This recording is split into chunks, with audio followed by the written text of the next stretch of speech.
DCB മീഡിയയുടെ പുതിയൊരു വീഡിയോയിലേക്ക് സ്വാഗതം. ഇന്ന് ഏപ്രിൽ 29 ബുധൻ. ഇന്നും തുടർന്നു വരുന്ന ദിവസങ്ങളിലും നിങ്ങൾ അറിഞ്ഞിരിക്കേണ്ട പ്രധാനപ്പെട്ട വാർത്താ അപ്ഡേറ്റുകളാണ് ഷെയർ ചെയ്യുന്നത്. ചാനൽ ആദ്യമായി കാണുന്നവർ സബ്സ്ക്രൈബ് ചെയ്യുക, വീഡിയോ ഇഷ്ടമായാൽ ലൈക്ക് ചെയ്യുക, ഫേസ്ബുക്കിൽ കാണുന്നവർ പേജ് ഫോളോ കൂടി ചെയ്യുക. ആദ്യത്തെ അറിയിപ്പ്, സംസ്ഥാനത്ത് ഇന്ന് പരക്കെ വേനൽമഴ ലഭിക്കുമെന്ന് കാലാവസ്ഥാ വകുപ്പ് അറിയിച്ചിരിക്കുകയാണ്. ഉച്ചയ്ക്ക് ശേഷം ഇടിമിന്നലോടുകൂടിയ ശക്തമായ മഴ ഉണ്ടാകുമെന്നാണ് കാലാവസ്ഥാ വകുപ്പിന്റെ പ്രവചനം. ശക്തമായ കാറ്റിനും സാധ്യതയുണ്ട്. വേനൽമഴ ശക്തമാകുന്നതോടെ കൊടും ചൂടിന് ആശ്വാസമായേക്കും. അടുത്ത അറിയിപ്പ്, സംസ്ഥാനത്ത് സ്വർണ്ണവിലയിൽ വർധന രേഖപ്പെടുത്തിയിരിക്കുകയാണ്. പവന് 320 രൂപയാണ് കൂടിയത്. 1,11,000 രൂപയാണ് ഒരു പവൻ സ്വർണത്തിന്റെ ഇന്നത്തെ വില. ഗ്രാമിന് ആനുപാതികമായി 40 രൂപയാണ് കൂടിയത്. 1 ഗ്രാം സ്വർണത്തിന്റെ ഇന്നത്തെ വില 13,875 രൂപയാണ്. അടുത്ത അറിയിപ്പ്, പശ്ചിമേഷ്യൻ സംഘർഷത്തെ തുടർന്നുണ്ടായ പാചകവാതക പ്രതിസന്ധിക്ക് പിന്നാലെ ഗ്യാസ് ബുക്കിംഗിലും അടിമുടി മാറ്റം വരികയാണ്. മെയ് 1 മുതൽ രാജ്യത്തെ LPG ഉപഭോക്താക്കൾക്കായി പുതിയ നിയമങ്ങൾ പ്രാബല്യത്തിൽ വരികയാണ്. സിലിണ്ടർ ബുക്കിംഗ്, ഡെലിവറി രീതികൾ, വില നിർണ്ണയം എന്നിവയിൽ വലിയ മാറ്റങ്ങളാണ് സർക്കാർ കൊണ്ടുവരുന്നത്. പുതിയ പരിഷ്കാരം അനുസരിച്ച് സിലിണ്ടറുകൾ ബുക്ക് ചെയ്യുന്നതിനുള്ള സമയപരിധി വർദ്ധിപ്പിച്ചിട്ടുണ്ട്. നഗരപ്രദേശങ്ങളിൽ ഇനി ഓരോ ബുക്കിങ്ങിനുമിടയിൽ 25 ദിവസം കാത്തിരിക്കണം.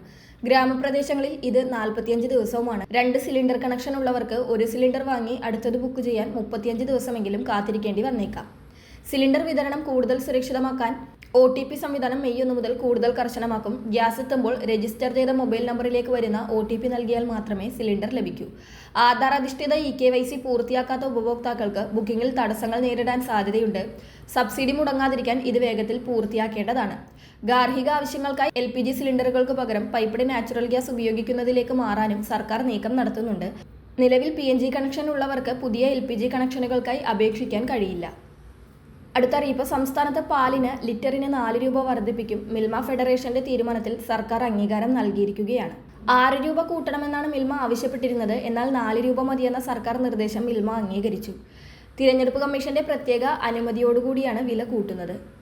അടുത്ത അറിയിപ്പ്, പാൻ കാർഡ് നിയമങ്ങൾ കടുപ്പിച്ചിരിക്കുകയാണ് കേന്ദ്ര സർക്കാർ. പുതിയ നികുതി നിയമങ്ങൾ പ്രകാരം ഉയർന്ന മൂല്യമുള്ള ചില പ്രത്യേക ഇടപാടുകൾക്ക് പാൻ കാർഡ് ഹാജരാക്കുന്നത് നിർബന്ധമാക്കി. ഇനി മുതൽ റിയൽ എസ്റ്റേറ്റ് ഇടപാടുകൾ, ആഡംബര വാഹനങ്ങളുടെ പർച്ചേസ്, വിദേശയാത്രകൾ തുടങ്ങിയവയ്ക്ക് പാൻ കാർഡ് വിവരങ്ങൾ നൽകേണ്ടി വരും. നിശ്ചിത തുകയ്ക്ക് മുകളിലുള്ള സ്വർണ്ണാഭരണങ്ങൾ വാങ്ങുന്നതിനും ഷെയർ മാർക്കറ്റിലെ വലിയ നിക്ഷേപങ്ങൾക്കും പാൻ നിർബന്ധമാണ്. ബാങ്ക് അക്കൗണ്ടുകൾ വഴിയുള്ള വലിയ തോതിലുള്ള പണമിടപാടുകളും ഇനി പാൻ കാർഡുമായി ബന്ധിപ്പിക്കപ്പെടും. ഇരുചക്ര വാഹനങ്ങൾ ഒഴികെയുള്ള മോട്ടോർ വാഹനങ്ങളുടെ വിൽപ്പനയ്ക്കും വാങ്ങലിനും പാൻ നിർബന്ധമാണ്. സേവിങ്സ് അക്കൗണ്ട് ഒഴികെയുള്ള ബാങ്ക് അക്കൗണ്ടുകൾ തുടങ്ങുന്നതിനും 50,000 രൂപയ്ക്ക് മുകളിലുള്ള നിക്ഷേപങ്ങൾക്കും പാൻ വേണം. 50,000 രൂപയിൽ കൂടുതൽ വരുന്ന ഹോട്ടൽ, റെസ്റ്റോറന്റ് ബില്ലുകൾ നേരിട്ട് പണമായി അടക്കുമ്പോഴും പാൻ വേണം. പാൻ കാർഡ് വിവരങ്ങൾ കൃത്യമായി നൽകാതിരിക്കുന്നത് വലിയ പിഴ ശിക്ഷകൾക്ക് കാരണമാകും. കൂടാതെ പാൻ ഇല്ലാത്ത പക്ഷം TDS ഉയർന്ന നിരക്കിൽ ഈടാക്കാനും സാധ്യതയുണ്ട്. പാൻ കാർഡും ആധാർ കാർഡും തമ്മിൽ ബന്ധിപ്പിക്കേണ്ടത് അനിവാര്യമാണ്. അല്ലാത്ത പക്ഷം പാൻ കാർഡ് അസാധുവാകാൻ സാധ്യതയുണ്ട്. അതിനാൽ പാൻ കാർഡ് ഉപഭോക്താക്കൾ ഇക്കാര്യങ്ങൾ പ്രത്യേകം ശ്രദ്ധിക്കുക. വളരെ പ്രധാനപ്പെട്ട ഈ വാർത്താ അപ്ഡേറ്റുകൾ മറ്റുള്ളവർക്ക് കൂടി ഷെയർ ചെയ്യുക.